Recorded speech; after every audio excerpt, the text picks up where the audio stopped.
పిత పుత్ర పవిత్రాత్మ నామమున ఆమెన్. జ్ఞానవాణి ప్రేక్షకులకు హృదయపూర్వక స్వాగతం. లేవియకాండం 24-25 అధ్యాయములు దేవుని పవిత్రతను గూర్చి తెలియచేస్తూ ఉన్నాయి.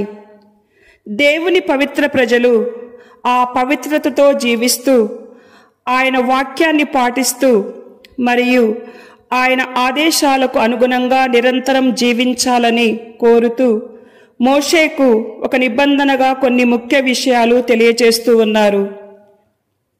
మొదటి అంశం, దేవుడు మానవుల మధ్య సంబంధం. రెండవ అంశం, ఆయన సన్నిధిలో మెలగవలసిన తీరు.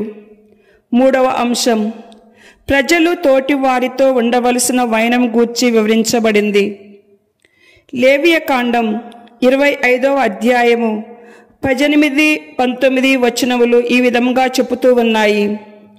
మీరు నా విధులను పాటింపుడు, అప్పుడు మీరు ఆ దేశమున సురక్షితముగా జీవింతురు.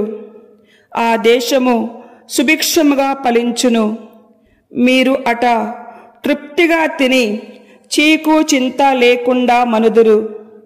కీర్తన గ్రంథం 33వ అధ్యాయము 12వ వచనము.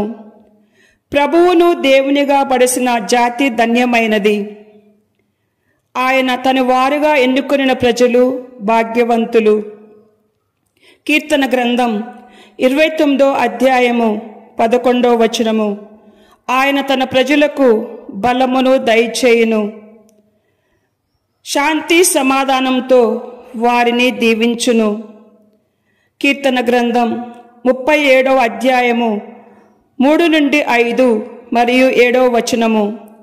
అతని అనుగ్రహము కొరకు ఓపికతో వేచి ఉండుడు.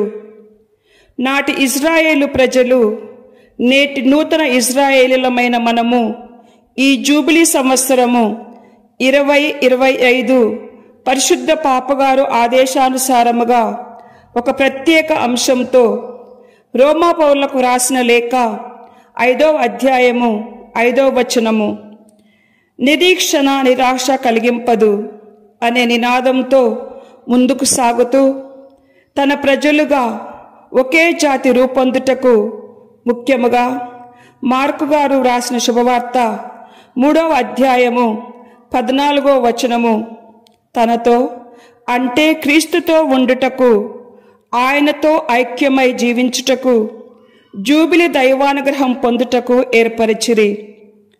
హెబ్రీలకు వ్రాయబడిన లేఖ 12వ అధ్యాయము 2వ వచనము, ఆ యేసుపై మన దృష్టిని నిలుపుదము. లేవియకాండము 25వ అధ్యాయము 8-13 వచనములలో జూబిలి యొక్క అర్థము మనకు వివరించబడింది.